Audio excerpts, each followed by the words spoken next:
Aloha, I'm Felicia Miller Johnson, and I conduct work life video interviews with career professionals that turn into an awe intuitive conversation.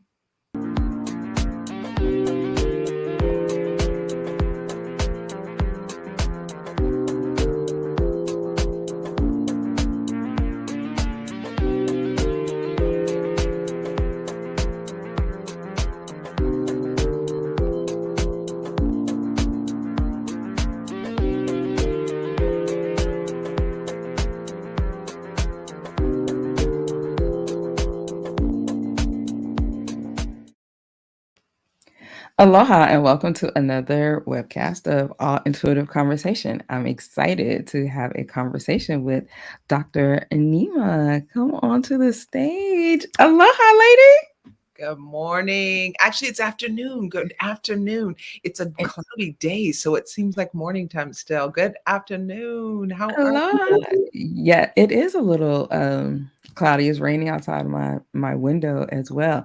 But I'm excited about your red. Like I we just saw the picture. You have great choice in lipstick. I loved that picture.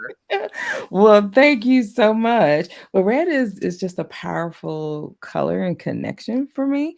And I didn't wear it today because my shirt, y'all, has this whole glitter thing. So I was like, I didn't want to be too much. I was like, let me go with a nude look today as I had my conversation. But you brought it for me today. So I was like, yeah, I look love at it. that. I was intuiting you because I Yes. normally choose red.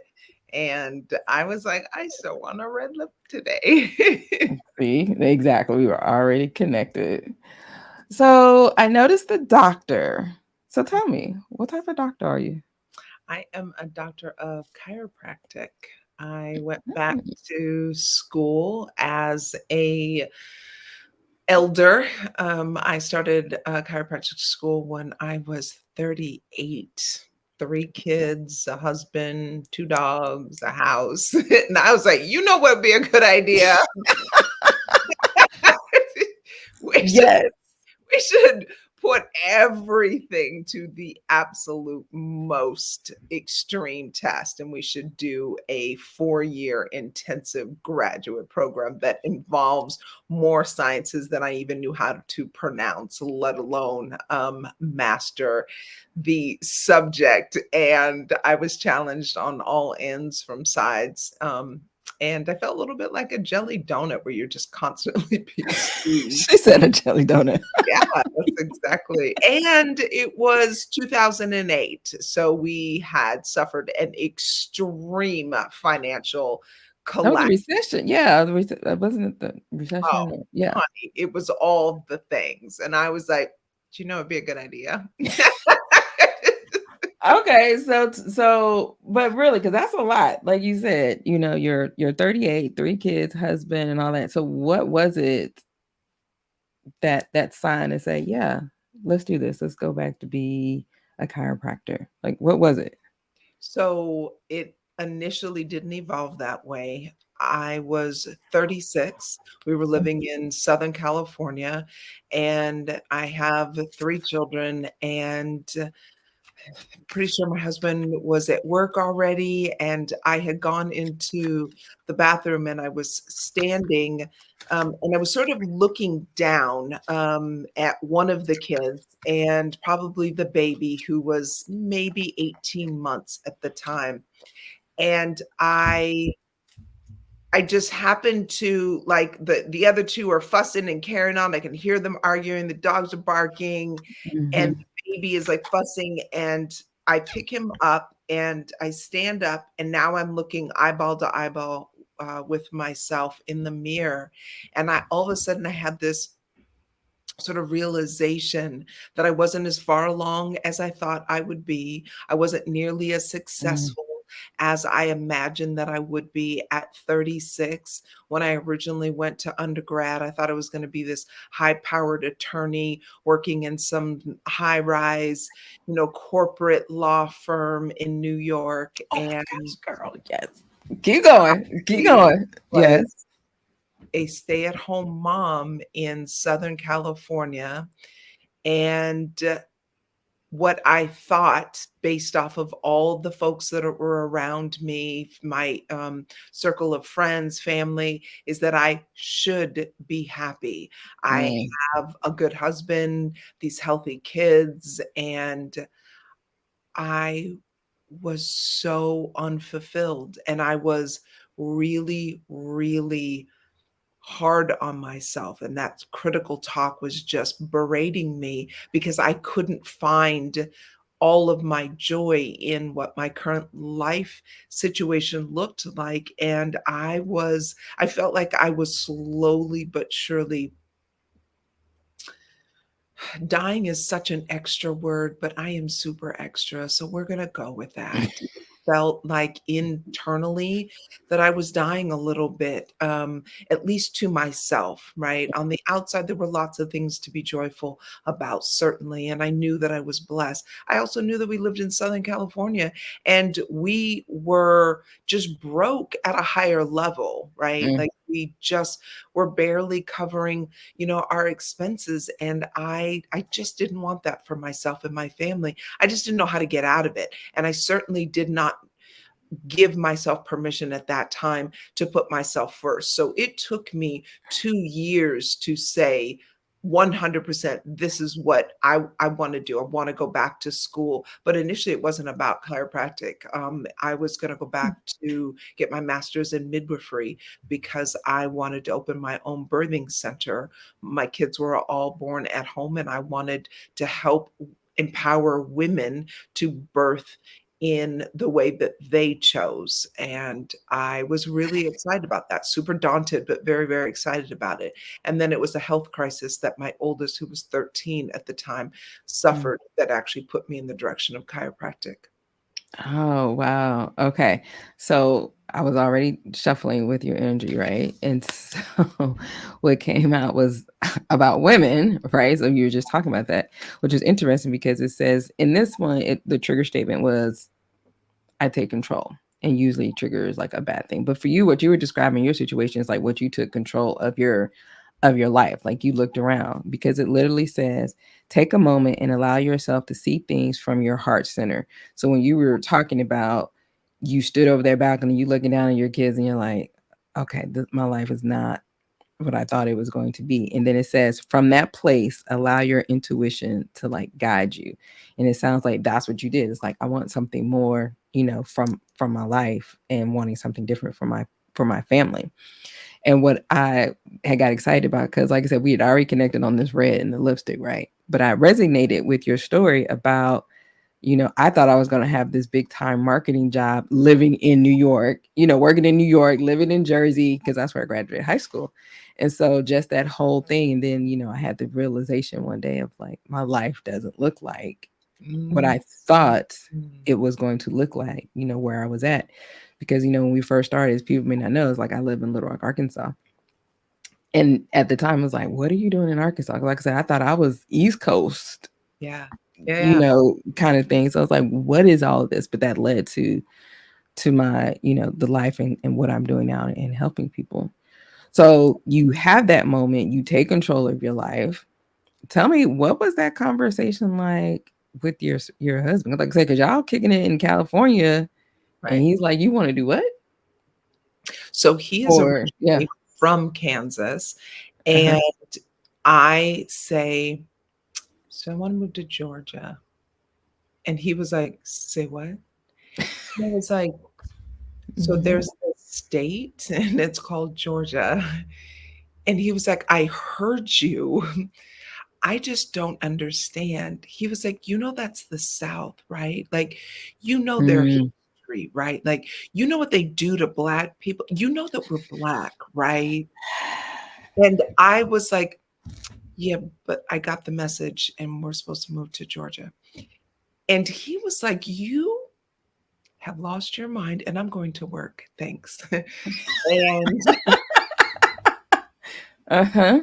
and it took me exactly 4 years to convince him that this is what we should do. So I went on this whole campaign, and Mhm. when he finally relented, because it was not like, you know what, I think it's a really good idea. Let's go.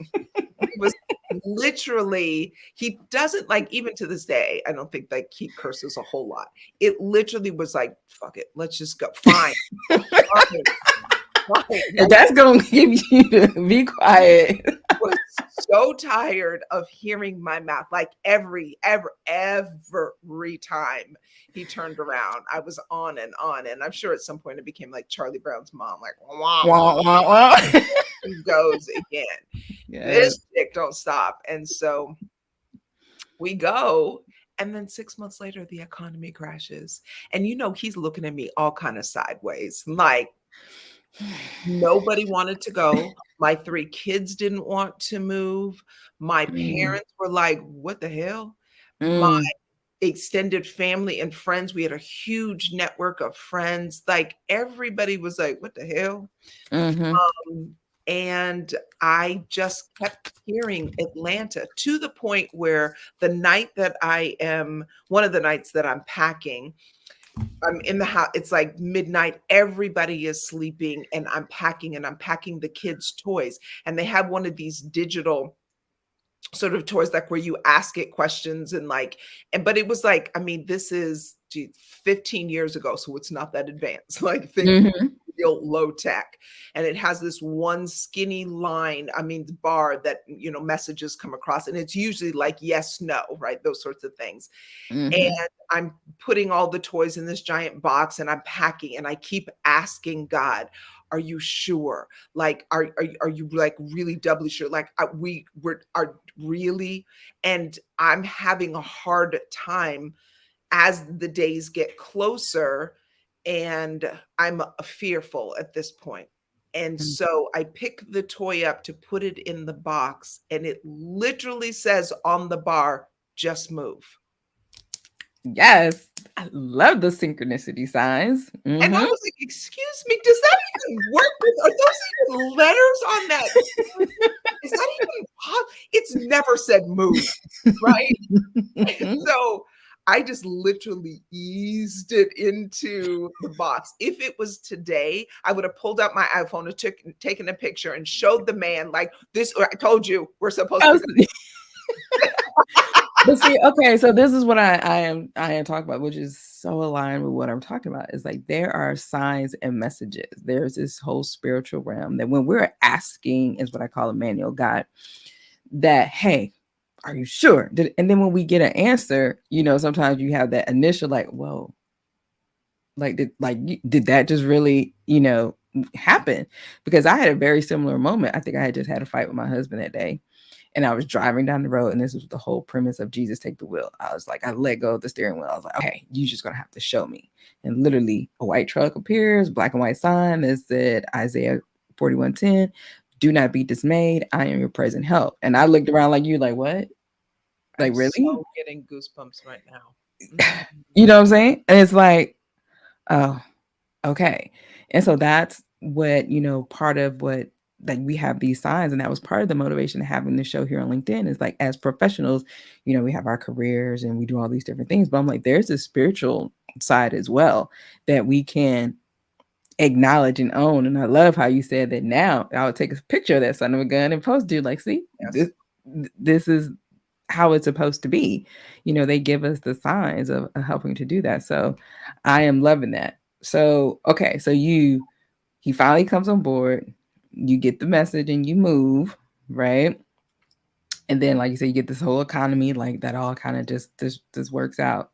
So when you were talking, because it's like, the Ten of Cups is about happiness and family and the rainbows, right? Which of course for me standing out, this is red because it's lining with what you got on. So you get to Atlanta. And so tell us about what it's like when you get there. Oh, I hate it. I absolutely 100% hate it. Like, there is I literally so I'm gonna say this sarcastically, but so that Uh-huh. people don't know me. I think it's a really good idea to yell at God and threaten God. I'm He can take it. extra because I'm extra. And I We were here for 2 weeks, and I was like, "What the hell? Like, this is ridiculous. You knew that I was questioning. You knew that I didn't know if this was the right move." Mm, Now, mind you, it is Atlanta, Georgia, August 8th is the day that we pulled up. I opened mhm, the van door because we were we drove a minivan. mhm. I immediately wanted to close it. I was like, where in the hell did I just move my family? This is what it's like a fishbowl. I don't understand. Why is it so wet outside? Like, why it All these bowls. Uh-huh. I am miserable. My kids are like, what? We moved into this house because I had literally a weekend that I flew out at the beginning of summer to secure, and I had 48 hours to find a house, and it was not a good situation. And so I just got I can't leave without a house, and so I put Yeah. a deposit down. We secured the house. I'm not excited about it. I'm less excited when we get there because it Mhm, wasn't that nice. And I it's 2 weeks. I'm miserable. I don't understand all the things, and everybody's looking at me like, hmm. so I just keep praying, and I keep hoping that, I'll somehow change and feel better.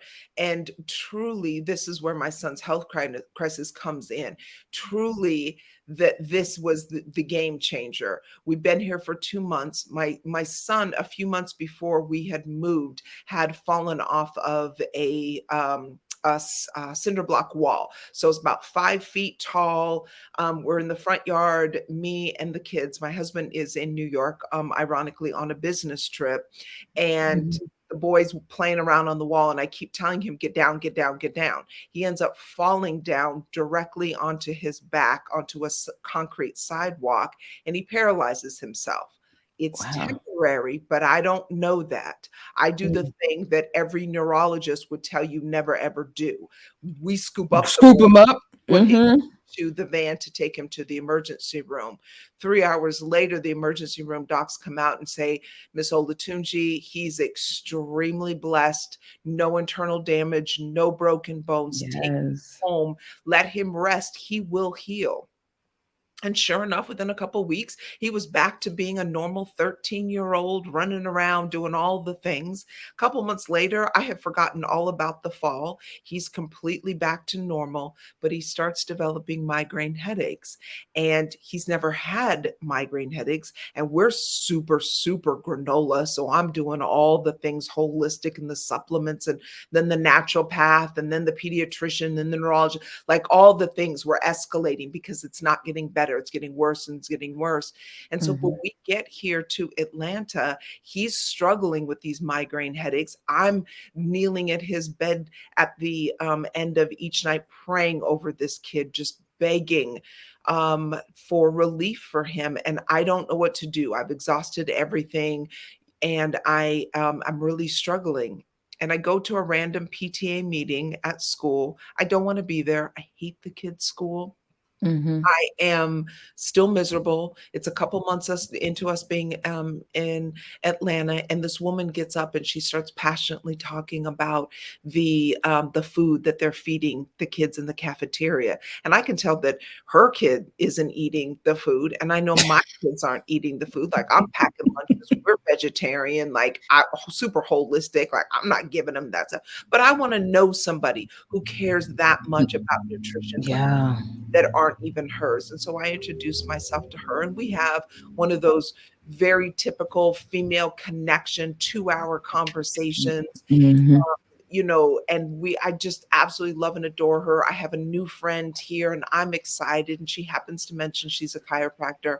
And I was just like, just smile. I don't know what a chiropractor really is and does, and I just, don't want to upset her because I don't know what a chiropractor does. And Yeah. we end up going our separate ways. And I do remember that she had gone to school. She told me about that she'd gone to school in a place called Marietta, and I was like, oh, nice. Moving on.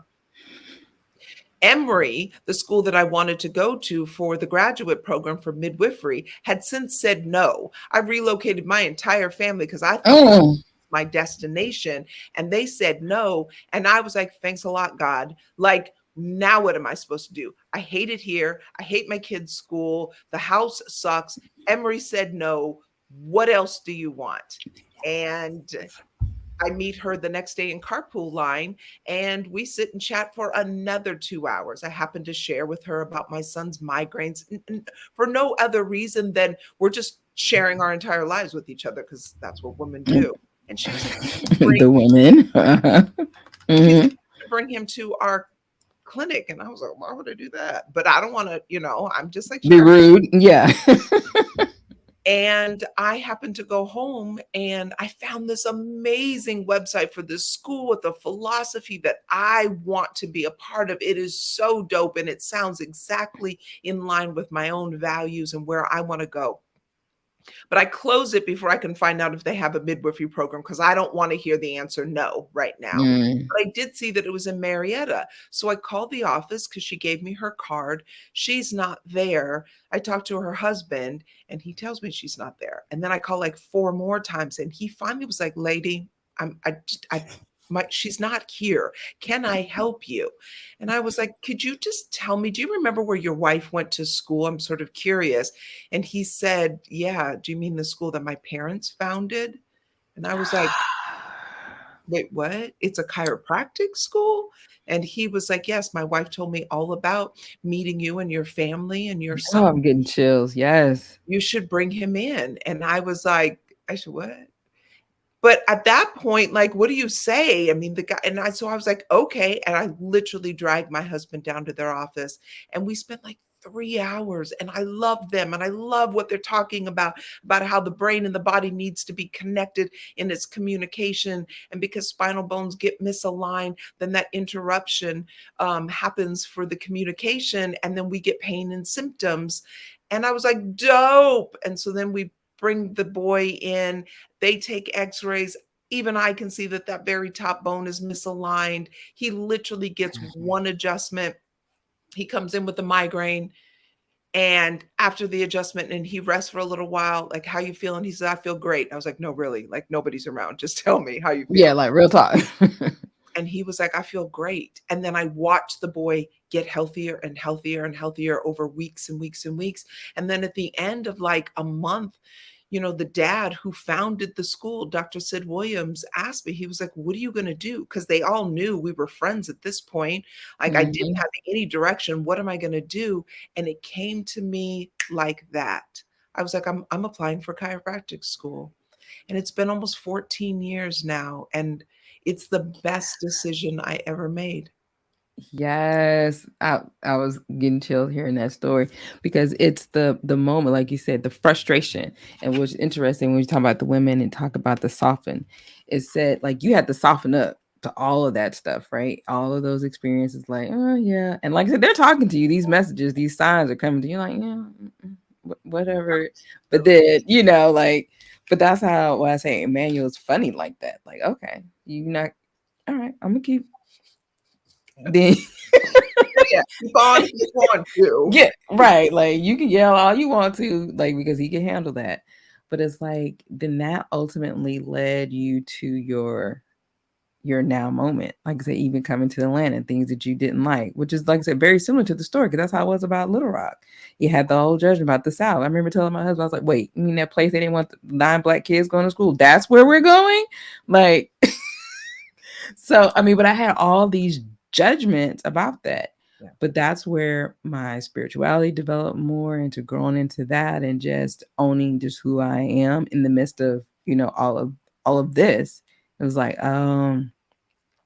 got it. Like, right. okay, this is where you wanted me to be. So all that could happen. But at the time, you're like, not so much.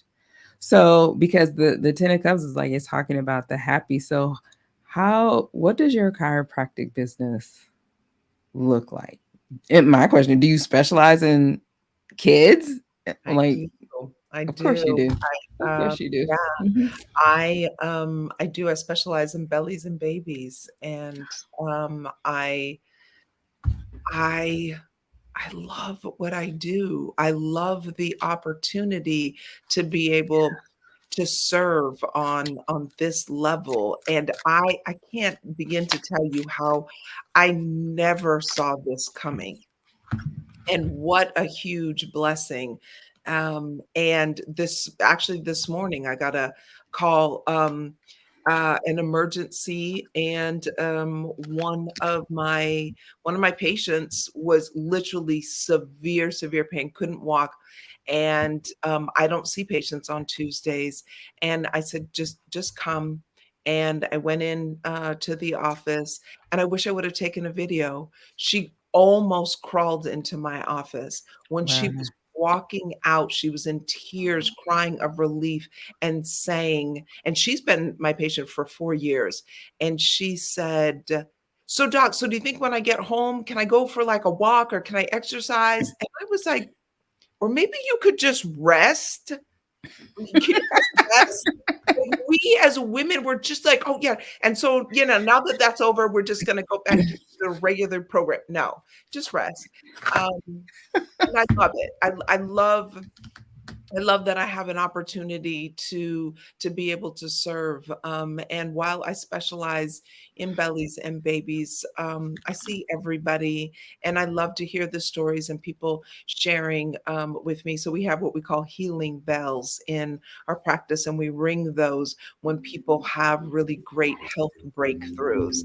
And what we say as a staff, sort of like if you've ever been to Trader Joe's, they ring the bell, and then Yes. everybody calls out, whatever it is, in unison. And we say changing lives, because that's truly what we do from a very non invasive way.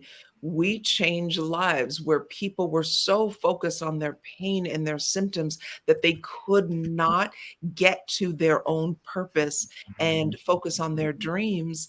And when we remove that, people get back to giving instead of constantly focused on what's wrong in their life. And I love that. I love that we have an opportunity to show up in that way. That's beautiful. That you, yes, loving that. So as we get ready to wrap up, and especially with the signs and everything that you experienced in your life, what words of encouragement would you give to other women that are frustrated and right where kind of where you are, their life is not where they thought it would be? What would you encourage them to say? I absolutely love that question. So, a year ago, when I had had a complete emotional meltdown, I thought that I should have been somewhere else in my life, right? The whole should Mhm. haves again. And I was really struggling with where I was emotionally, and it was based off of a relationship. And I was really, really having a hard time, and that self-critical talk had just come back full force.